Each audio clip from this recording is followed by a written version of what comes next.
-20 degrees today, and I'm not living in my van this winter. I've decided to live at the family farmhouse, and I wanted to share with you why. I love van life, and I've traveled extensively through the States and Canada the last 4 years, but the extreme cold weather does make a difference, especially when you have an animal on board. So that's why I decided to stay at the family farm this winter. My brother retired, so the farm would be empty. And I hadn't lived here or been here in 45 years during the winter time. So I decided it would be a great chance to experience winter again. There are real challenges when it gets to be this cold at -20, which is the average weather in December here in northern Alberta. So the heat loss of the van is a concern. It is a tin can after all, so heat is definitely hard to maintain. I have a propane heater, which heats up well, but it doesn't necessarily keep the van warm at a consistent temperature. So that's the challenge in the cold weather. And then condensation and moisture is also a concern.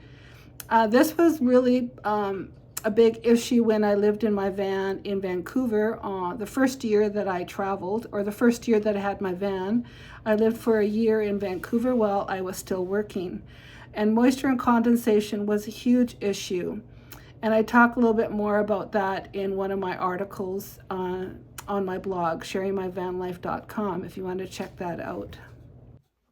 Cold weather can drain the battery as well, so that's a concern when I rely on solar to heat my food, heat my water, also for partly to do heat with the propane heater as well.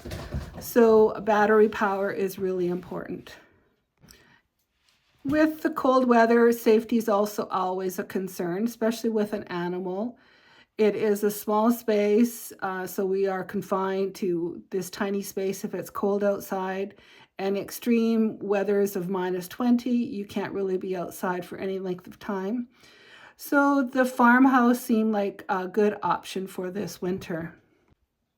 Being in the farmhouse where it's warm, there's a furnace, there's lots of space, so it just allowed a little bit more peace and less stress from being in a van in the cold weather or in a wet climate, which would have been in Western Canada. So the farmhouse, which is a family farm, was the good choice, or was the best choice. As I said, it's a family farm, so I grew up in this house, so it has lots of memories. I've had time just to explore a little bit in some old cupboards, find some gems that I hadn't seen for many, many years, to visit with family. So there's lots of positives to being here at the farm for the winter.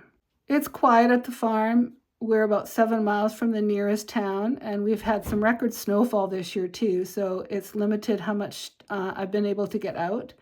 So it's been a very quiet time for me, some stillness, some reflection time, which is always really good. As I said before, I've been exploring and just have memories around being here and growing up here with my siblings. So it's been a really fantastic time just to experience this quietness and calmness. The beautiful snow is a sight to see. It's clean, the air is clean, and it's just really quite a beautiful scenery. So I've spent some time outside, although it's been really cold. I've been able to enjoy some snow time. Been doing lots of shoveling, which is par for the course when you have a record snowfall. I'm also doing some planning around what I want to do next summer. I plan to do a road trip across Canada next summer. Last time I went across Canada was in the fall, was September, October. So I wanted to do a spring, summer road trip. So I'll probably go to BC in the spring again, do that as a first trip, and then go across Canada June, July, August, sort of mid-June to maybe mid-September, something like that. The only province I haven't been to is Newfoundland and Labrador, so I want to experience those this year as well. So I've been planning those kinds of that trip as well during my quiet time. I've also been watching some YouTube around different travels throughout the States, and I'm really surprised at how much I've actually seen in the 4 years that I've been traveling. The last 4 summers or 4 winters, I've gone down to the States. So I've experienced a lot of the scenic road trips that I've been reviewing on YouTube. So it's a really interesting sort of reflection time for me. I'm just starting my YouTube channel. I've had it for many years, but I haven't really been posting a lot. So my commitment for 2026 is to post every Friday and to continue with my shorts that I find those are quick and easy to do. So I really enjoy my shorts. And I also have my blog, sharingmyvanlife.com. So I have lots of articles written about my travels throughout the last 4 years. So I'd love for you to subscribe to join with me on my travels and just sharing how I do this van life. It's a realistic view on what happens living in a van, solo female woman with a cat. So enjoy. See you later.